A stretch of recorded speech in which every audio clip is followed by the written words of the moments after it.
Rozpoczynamy pracę z programem firmy VTech do obsługi hamowni. Program otwiera się nam na bazie danych, gdzie możemy otworzyć istniejący projekt lub założyć nowy, ale zaczniemy od konfiguracji. Z lewej strony mamy 4 ikony. Pierwsza zamknięcie programu, druga, która nas interesuje, ustawienia. Otwieramy panel ustawień.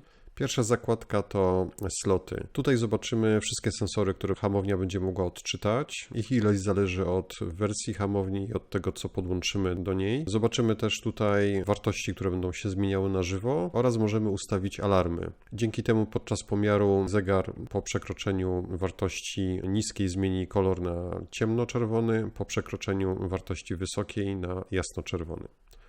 Kolejna zakładka to ustawienia główne.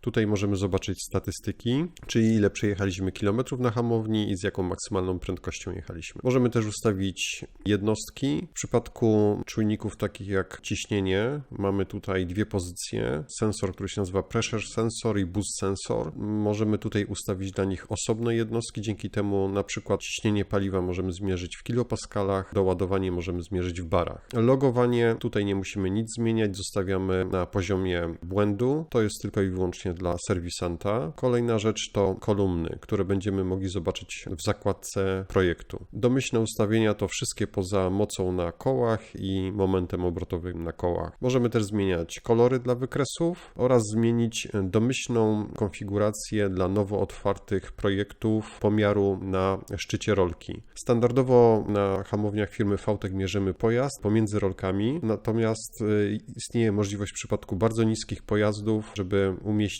na przykład przednie koła na szczycie rolki, dzięki temu łatwiej nam będzie go zapiąć i nie będzie problemu z tym, że samochód zawiesi się nam, ponieważ będzie bardzo niski. W przypadku hamowni Quattro istnieją 3 opcje, czyli albo tylne i przednie koła na szczycie, albo tylko przednie, albo tylko tylne. Zamykamy to i przechodzimy do następnej zakładki, marki, modele. Tutaj będą nam się pojawiały nowe modele i nowe marki w miarę jak będziemy otwierać nowe projekty.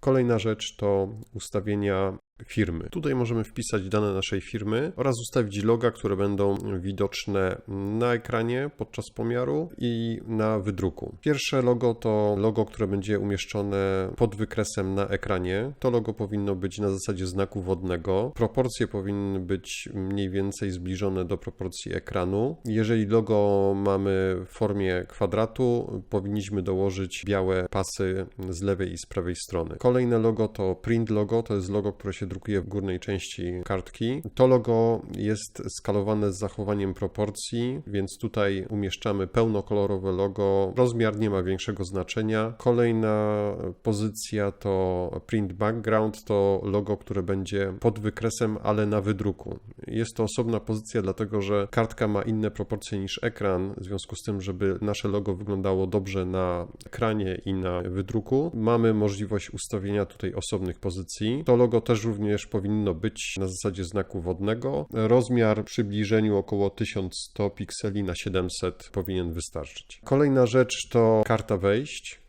Karta wejść występuje w wszystkich wersjach obciążeniowych oraz inercyjnych Quattro. Możemy do niej podłączyć różne sygnały analogowe. Dwie pierwsze pozycje są zarezerwowane dla tensometrów. W przypadku hamowni obciążeniowej będziemy mogli zmierzyć moc hamulców. Jest to oczywiście mierzone automatycznie i również konfiguracja jest ustawiona przez serwisanta i tego nie możemy zmienić. Natomiast kolejne pozycje to są biblioteki do pomiarów sygnałów analogowych. Możemy podłączyć 2 EFR-y pod różne wejścia. Za chwilę powiem, jak to skonfigurować. Możemy podłączyć czujniki ciśnienia, temperatury. Również mamy uniwersalne biblioteki analogowe. Sygnały wejściowe dla tej karty to -10 do +10 V. Każde z wejść możemy osobno skonfigurować. Standardowy sterownik firmy VTech dysponuje 6 wejściami analogowymi. W związku z tym pierwsze wejście będzie miało tutaj na końcu oznaczenie 2. MCC K1 to jest oznaczenie karty pomiarowej. K1, ponieważ program może obsługiwać 2 karty. Standardowo jest to 1, natomiast na końcu mamy numer wejścia. Ponieważ pierwsze 2 są zarezerwowane dla tensometrów, to pierwsze będzie się zaczynało właśnie od numeru 2. W tym przypadku mamy wejście podczepione pod bibliotekę EFR1. Możemy oczywiście tutaj otworzyć to i zmienić na jakieś inne wejście. Jeżeli nie chcemy podłączać do pierwszego gniazda, tylko na przykład do ostatniego, to w tej sytuacji musielibyśmy wybrać MCCK1/7. Możemy też użyć dla tej biblioteki innego urządzenia podłączonego po USB. W tym przypadku urządzenie jest oparte na prostej płytce Arduino Uno i również możemy tak skonfigurować ten program, żeby ta biblioteka odczytywała z tego urządzenia, a nie z karty pomiarowej. No ale na razie zostawiamy tutaj domyślne ustawienie i tutaj mamy wybrany w tej chwili kanał, czyli biblioteka AFR1 będzie mierzona na pierwszym gnieździe analogowym, które jest podłączone do kanału drugiego w karcie pomiarowej K1. Każdą z takich bibliotek musimy jeszcze skonfigurować, żeby nam wskazywała prawidłowe wartości. Możemy to zrobić na przykładzie biblioteki Boost. Otwieramy konfigurację. Tutaj mamy możliwość otwarcia panelu konfiguracyjnego. Tak naprawdę musimy wpisać dwa parametry. Jest to typowo liniowa biblioteka. Interesuje nas parametr A i B. Jeżeli znamy te parametry, możemy je od razu wpisać. Jeżeli nie, możemy użyć kalkulatora. Jak to zrobić? Musimy najpierw ściągnąć sobie dokumentację do takiego czujnika, na przykład do czujnika, który jest między innymi używany przez firmę AM. I tutaj mamy fragment tej instrukcji, najważniejsza rzecz, czyli wykres, ale nas bardziej interesuje tutaj na dole tabela. Potrzebujemy dwa punkty, które wpiszemy do kalkulatora, który nam przeliczy dzięki temu parametr A i B. Najlepiej wybrać jakieś skrajne punkty, czyli na przykład napięcie 0,5 V to jest 0 kilopaskali. Tutaj musimy tylko pamiętać, że musimy to przeliczać na jednostkę, którą mamy wybraną w programie. W tym przypadku mamy wybrane bary, czyli wpisujemy wyjście 0 przy 0,5 V i musimy jeszcze drugi punkt znaleźć, na przykład 4,5 V przy 5,16 bara. Czyli wpisujemy 5,16 bara przy 4,5 V. Naciskamy kalkulację i już mamy te dwa punkty przeliczone. I teraz biblioteka powinna nam wskazywać prawidłowe wartości. Parametr C to jest tara. Jeżeli czujnik ciśnienia nie wskazuje nam zera, w przypadku, jeżeli nie jest on podłączony do samochodu, możemy nacisnąć na dolnej belce programu przycisk Pressure Calibration i wartość aktualna zostanie przyjęta, że jest to 0 i zostanie tutaj odpowiednio skorygowany parametr C. Na razie zamykamy to okienko. Tutaj możemy zobaczyć, że wartości będą inne niż w okienku konfiguracyjnym. Otworzę go jeszcze raz. A to dlatego, że kalkulator jest w jednostkach, które mamy wybrane w programie, natomiast program zapisuje to w jednostkach domyślnych, w tym przypadku w paskalach. Dzięki temu, niezależnie jaką jednostkę wybierzemy, tutaj będziemy mieli prawidłowe parametry wyświetlone. Zamykamy kalkulator, przechodzimy do następnej zakładki OBD. Tutaj możemy włączyć lub wyłączyć moduł OBD. Jeżeli chodzi o port COM, standardowo używamy numeru 5. Jest to ustawione przez serwisanta. Mamy tutaj jeszcze opcję takiego specjalnego wymuszenia odczytu, dlatego że niektóre samochody przy zapytaniu o to, jakimi sensorami dysponują i co można odczytać przez OBD, nie podają wszystkich możliwości. W związku z czym, jeżeli zaznaczymy taką opcję, program będzie pytał o wszystkie, które ma tutaj na liście. Będzie to trwało dłużej, ale dzięki temu możemy odczytać sensory, o których inaczej byśmy się nie dowiedzieli, że są dostępne. Jeżeli któreś z sensory nie są nam potrzebne, najlepiej je wyłączyć. Tutaj możemy ustawić, że nie są publiczne, czyli nie są dostępne. Dzięki temu w trybie force reading nie będą odczytywane i cały proces odczytu będzie szybszy. Możemy spróbować się połączyć z emulatorem, żeby zobaczyć, jak to będzie wyglądało po połączeniu się z modułem. Naciskamy na dolnej belce OBD. Tutaj mamy informację, że zaczyna szukać, w tej chwili już zaczyna czytać.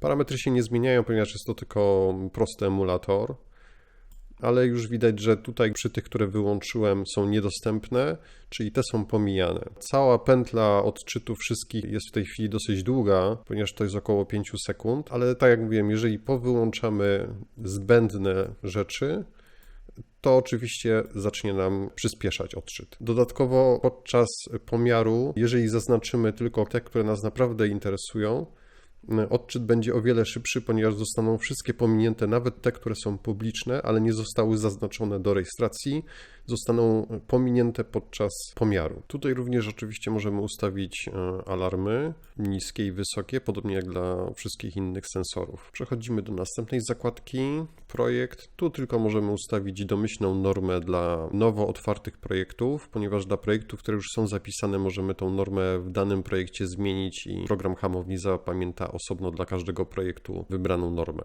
Kolejna zakładka, load points. Tutaj możemy ustawić sposób pracy hamulca w trybie obciążeniowym. Pierwszy punkt jest zawsze włączony, to jest punkt startowy, od jakiej prędkości hamulec zacznie działać. Zaczynamy zawsze od zera, więc tutaj tej wartości też nie możemy zmienić. Kolejny punkt, tutaj możemy wpisać wartość hamulca, jaka będzie.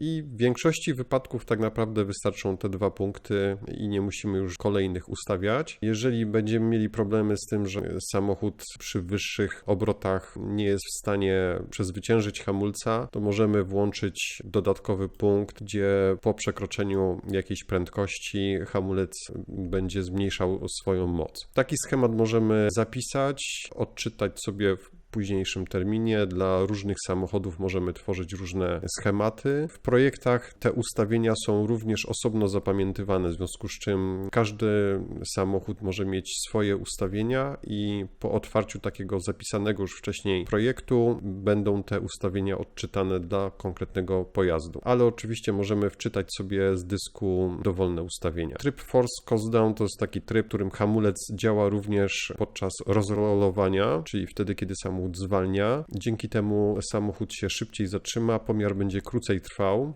Żeby pomiar był wciąż dokładny, hamownia będzie mierzyła moc hamowania hamulca również podczas zwalniania, czyli podczas przyspieszenia zmierzy i podczas zwalniania pomiar będzie szybszy. Również w przypadku wysprzęglania na końcu, jeżeli jest duża moc hamulca ustawiona, czasami powstają na wykresie piki. Jeżeli włączymy tą funkcję Force Cost Down, tego efektu nie będzie, ponieważ hamulec będzie pracował cały czas. Kolejna rzecz to tryb steady state, czyli tryb stałych obrotów, czy tam stałej prędkości. Tutaj możemy algorytmy PID ustawić. To są domyślne wartości i zwykle się sprawdzają bardzo dobrze, ale możemy ustawić własne, jeżeli mamy problemy ze stabilizacją obrotów z jakimś samochodem. Jeżeli chcemy przywrócić domyślne, zawsze możemy nacisnąć przycisk Restore Defaults i przywrócimy takie ustawienia, jak ustawił serwisa. Kolejna rzecz to tryb drogowy. Tutaj mamy również algorytm PID, jest osobny, czyli możemy osobno ustawić dla trybu Steady State i osobno dla trybu drogowego. Ostatnia zakładka to pozycja, gdzie możemy skonfigurować różne urządzenia podłączane po USB, między innymi S-Boxa do pomiaru EFR-a i Boosta, ale również możemy podłączać urządzenia oparte na Arduino Uno, ewentualnie sondy Innovate'a LC2 po USB. W przyszłości będzie jeszcze obsługiwany protokół PLX, więc również będzie można po USB podłączyć i tutaj to skonfigurować. Program obsługuje 2 porty USB. Na pierwszym porcie może być właśnie ten S-Box podłączony, ale może być również podłączone urządzenie Arduino. Na drugim porcie może być podłączone urządzenie Arduino. Każdy z tych portów możemy również zaznaczyć LC2. W tej sytuacji zostaną pominięte odczyty z urządzeń Arduino i tylko i wyłącznie będzie odczytywany AFR z urządzenia Innovate'a LC2. Teoretycznie można podłączyć 4 LC2, w związku z czym jeżeli zaznaczymy w 2 kanałach, to będziemy mogli odczytywać do 8 urządzeń LC2. Oczywiście to zwykle nie jest potrzebne, w związku z czym możemy sobie wyłączyć tutaj niepotrzebne sensory i zostawić tylko na przykład kanał A i kanał B. Dzięki temu 2 AFR-y możemy odczytywać, to już się czasem przydaje. I każdy z nich na osobnym porcie USB, w związku z czym będzie największa szybkość odczytów zachowana. Aktualnie mam podłączone Arduino Uno, które na jednym z kanałów mierzy termoparę typu K. Jest to termopara nie do wykorzystania przy samochodach, co prawda, ale możemy zademonstrować, jak będzie reagowała na płomień zapalniczki. rośnie błyskawicznie temperatura. Jeżeli chodzi o odczyty, to tutaj w tabeli nie są tak szybkie jak podczas pomiaru, dlatego że tutaj tylko i wyłącznie sprawdzamy sobie, w jaki sposób czujnik działa, natomiast podczas samego pomiaru jest dużo więcej odczytów na sekundę. Ta wersja, która jest podłączona, może również mierzyć obroty na przykład z czujników turbin Garretta, w związku z czym możemy sobie zalogować obroty turbiny podczas pomiaru. Ewentualnie jakieś sygnały analogowe podłączone do Arduino Uno. W zasadzie tyle, jeżeli chodzi o ustawienia. Kolejną ikoną w programie to jest ustawienie karty wejściowej czujników prędkości oraz przycisk sprawdzania wersji. Jeżeli go naciśniemy, pojawi się nam informacja, jaka wersja jest najnowsza. W tej chwili na serwerze jest wersja 148, ja tutaj mam troszeczkę nowszą, ale ta wersja jest aktualnie testowana. Jeżeli wciśniemy przycisk tak, to ta wersja nam się z serwera pobierze. Możemy ją rozpakować, odinstalować aktualnie posiadaną wersję i zainstalować nową. To jest w zasadzie cały proces, jeżeli chodzi o aktualizację wersji oprogramowania. Aktualne wersje oprogramowania są dosyć często publikowane. Są oczywiście darmowe dla użytkowników. W tej chwili nie będziemy tego pobierać. Przejdziemy natomiast do dolnej belki programu. W lewym dolnym rogu jest status karty wejściowej, tej, którą tutaj mogliśmy skonfigurować sobie wejście analogowe. Jeżeli jest wszystko w porządku, wyświetli nam się tutaj status OK. Kolejny przycisk to jest od modułu OBD. Informacja, co aktualnie ten moduł robi. Kolejna rzecz to jest od S-Boxa. Tutaj nie mam takiego podłączonego, więc jest rozłączony. Informacja o grzałce, czy jest podgrzewany i kalibracja S-Boxa. Kolejny przycisk to kalibracja czujników ciśnienia, czyli czujnika Pressure 1 i Boost. Jeżeli nie pokazują zera w przypadku odłączenia od samochodu, to możemy nacisnąć ten przycisk. Aktualne wskazanie zostanie przyjęte za 0. Kolejne przyciski to przyciski od urządzeń zewnętrznych, takich jak wentylatory. Możemy do hamowni podłączyć 3 wentylatory i w przypadku hamowni Quattro możemy sterować sprzęgłem od synchronizacji i windą, która umożliwia blokowanie rolek i wyjazd i wjazd z hamowni. Każdy z tych przycisków możemy włączyć najeżdżając kursorem myszy i klikając lewym przyciskiem myszy. Możemy również włączyć wciskając klawisz Ctrl i odpowiedni numer, czyli jeżeli chcemy włączyć dwójkę, naciskamy Ctrl i 2, włączy nam się wentylator numer 2. W prawym dolnym rogu mamy aktualne ciśnienie atmosferyczne i temperaturę otoczenia. Te parametry są wykorzystywane do kalkulacji normy. Zamykamy panel ustawień i wracamy do bazy danych. W bazie danych, oprócz tego, że możemy sortować po czasie utworzenia projektu, rejestracji, to jest domyślna kolumna sortowania po modyfikacji. Dzięki temu w górnej pozycji zobaczymy projekty, w których były ostatnio dokonywane jakieś zmiany, na przykład pomiary. Również mamy filtr. Możemy filtrować bazę danych po dowolnej kolumnie, na przykład po modelu. Tutaj mam testowe projekty otwarte, wpiszemy tutaj 1, 2, zostaną wyświetlone wszystkie te, które ten ciąg będą zawierały. Usuniemy to.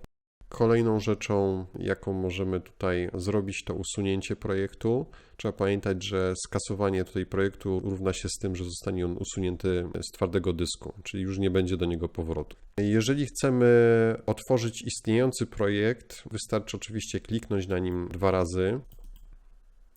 Tutaj nam się otworzyła zakładka takiego projektu. Możemy wrócić do bazy danych. Również możemy otworzyć projekt wpisując numer rejestracyjny, jeżeli pamiętamy. Jeżeli takiej rejestracji nie będzie w bazie danych, otworzy się nam okienko tworzenia nowego projektu. Najpierw spróbujemy otworzyć istniejący. Tutaj mam zapisany w bazie danych taki testowy z numerem 1, 2, 3. Naciskamy Enter. Otworzył się projekt z rejestracją 1, 2, 3. Natomiast jeżeli wpiszemy tutaj w tym okienku jakiś nieistniejący numer rejestracyjny, czyli akurat samochód, który dopiero przyjechał i naciśniemy Enter, otworzy się nam okienko tworzenia projektu. To okienko możemy też wywołać naciskając ten plus. Efekt będzie taki sam, tylko że tutaj już mamy wpisany ten numer, który wpisaliśmy tutaj w prawym górnym rogu. Jeżeli rejestracja jest prawidłowa, przechodzimy do kolejnej pozycji, czyli typ pojazdu. Może to być samochód, może to być motocykl. Jest to dosyć istotne, ponieważ w przypadku motocykla hamujemy zawsze na szczycie rolki, więc jest brany inny parametr pod uwagę. Jest jeszcze opcja tutaj wyszarzona dla hamowni, które mierzą ciągniki, które są podłączane do wyjścia mocy ciągnika. Kolejna rzecz to jest wybór skrzyni biegów. W przypadku manualnej i automatycznej jest to w zasadzie tylko informacyjna rzecz, która będzie zapisana w bazie danych, natomiast skrzynia typu CVT, która nie ma możliwości zablokowania jakiegoś przełożenia, tak jak jest to w skuterach, to wtedy musimy wybrać tą opcję i pomiar będzie wykonywany nie od obrotów, natomiast od prędkości i będziemy mogli tylko zobaczyć moc, a nie moment obrotowy, ponieważ moment obrotowy nie będzie możliwy do kalkulacji, jako że obroty będą stałe. Jest jeszcze opcja inne dla jakichś specjalnych rozwiązań. Kolejna rzecz to jest wpisanie modelu i marki. Zaczynamy od modelu, dlatego że jeżeli taki model będzie w bazie danych, program nam podpowie już markę. Jeżeli wpiszemy tutaj 206, jeszcze nie było tutaj takiego Peugeota wpisanego, w związku z czym nie mamy żadnej podpowiedzi, musimy sami wpisać. Przechodzimy do kolejnych pozycji i w zasadzie kolejne pozycje są już bardziej informacyjne. Nie musimy wpisywać symbolu silnika. Tu nam się pojawiła informacja, że jeszcze coś takiego nie istnieje, więc później przy tworzeniu zostanie wpisane do bazy marek i modeli. Możemy wpisać, nie musimy moc fabryczną, podobnie pojemność, natomiast powinniśmy wybrać prawidłowy rodzaj paliwa i czy jest to silnik turbo, czy nie. Jest to potrzebne do prawidłowej kalkulacji norm. Powiedzmy, że to będzie właśnie turbo diesel, ale mamy do wyboru inne opcje. Moment fabryczny też nie wpisujemy, nie interesuje nas to w tej chwili. Możemy wpisać dane klienta, rok produkcji.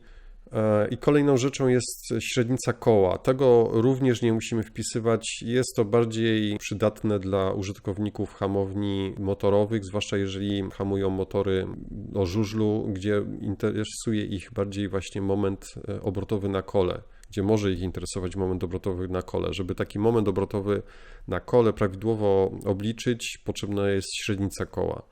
Natomiast taki parametr zwykle dla użytkowników hamowni samochodowych jest nieistotny, nikt tego nie mierzy i nie sprawdza. Interesuje nas moc na silniku, moment na silniku, ewentualnie niektórzy jeszcze sprawdzają moc na kole i to jest wszystko. W związku z czym nie musimy tego wpisywać, możemy zostawić taką wartość, jaką jest, możemy wpisać 0, nie ma to znaczenia. Jeżeli będzie 0, wykres momentu na kole nie będzie pokazywany. Jeżeli już ktoś wpisze tutaj tą wartość i sprawdzi wyniki, wykresy, to ten moment może być zdecydowanie wyższy od momentu na silniku, ponieważ jeżeli będziemy jechać na niskim biegu, na kole będziemy mieli dosyć wysoki moment. Także to dla użytkowników samochodów jest raczej nieistotna sprawa, możemy to całkowicie pominąć.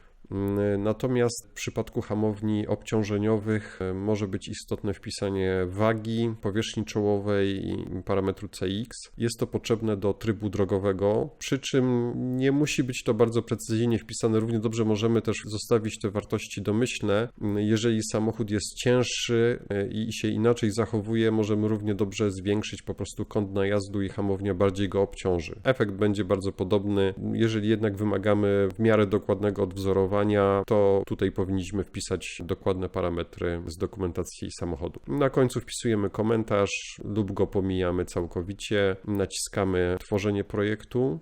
Tutaj jeszcze sprawdzamy, czy wszystko jest w porządku. Jeżeli bym wpisał na odwrót markę i model, mogę zawsze nacisnąć przycisk swap, zostanie to zamienione, ale było akurat dobrze, więc wracamy z powrotem do tego. Jest to samochód, więc nic tutaj nie poprawiam, naciskam OK.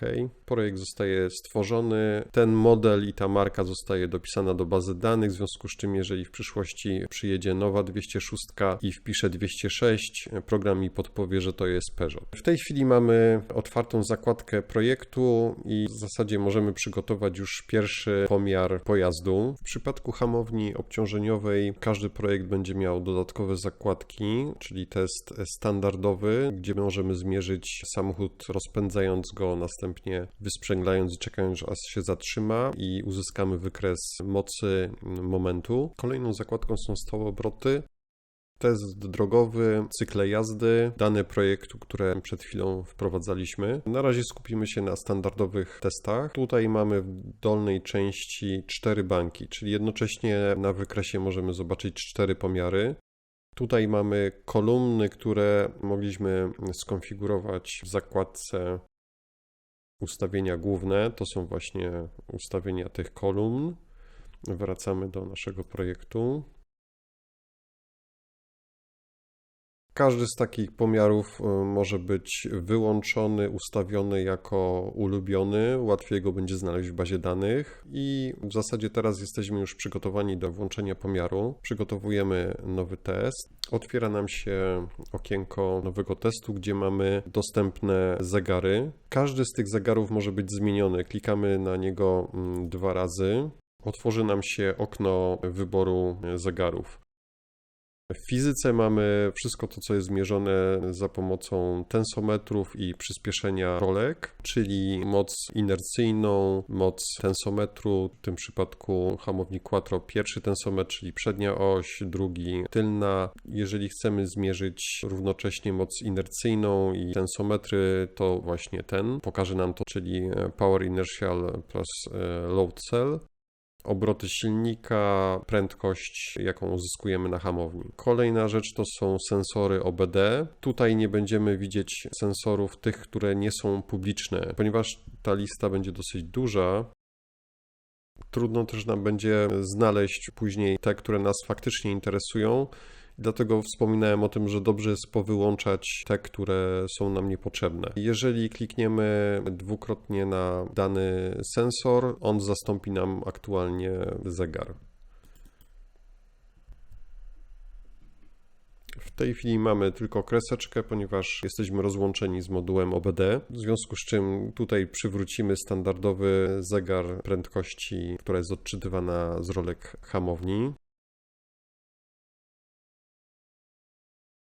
Kolejnym zegarem standardowo tutaj ustawionym są obroty, moc w przypadku testu inercyjnego. Tutaj możemy wybrać różne rodzaje testów, czyli inercyjny, obciążeniowy i tutaj już jest dla ciężkich pojazdów test tak zwany nieciągły. Jest on w tej chwili w fazie testów. Skupimy się na teście inercyjnym i na teście load points. Test inercyjny, w związku z czym zegar, który będzie pokazywał tylko i wyłącznie moc inercyjną wynikającą z przyspieszenia rolek. Tutaj jeszcze mam włączone zegary testowo, żeby zobaczyć, jaka jest prędkość przedniego zestawu i tylnego w przypadku quattro. Te prędkości nie powinny od siebie odbiegać, w związku z tym, że hamownie dysponują synchronizacją. W środkowym panelu możemy zaznaczyć dodatkowe sensory, które chcemy zalogować. Wszystkie te, które nie będą zaznaczone, zostaną pominięte, aczkolwiek na zegarach je możemy zobaczyć. Z wyjątkiem OBD, ponieważ tak jak wcześniej wspomniałem, odczytywane będą tylko i wyłącznie te, które zaznaczymy, żeby przyspieszyć odczyt. W związku z czym, jeżeli tutaj będzie na zegarze któryś z pozycji, która nie jest zaznaczona do rejestracji, w momencie naciśnięcia przycisku Start zobaczymy kreseczkę zamiast wartości, ponieważ program przestanie odczytywać tą wartość. Pod spodem możemy wpisać jeszcze komentarz. Jest to tylko i wyłącznie dla tego testu. W projekcie wpisywaliśmy dla całego projektu komentarz. Tutaj możemy wpisać konkretnie dlatego, czyli jeżeli cokolwiek zmieniamy przed tym pomiarem w samochodzie, możemy sobie tutaj tą informację umieścić, żeby o tym pamiętać. Kolejna rzecz to jest prefiks. Jeżeli nie wpiszemy nazwy w banku przed testem, hamownia stworzy automatycznie nazwę, która będzie oparta na tym prefiksie.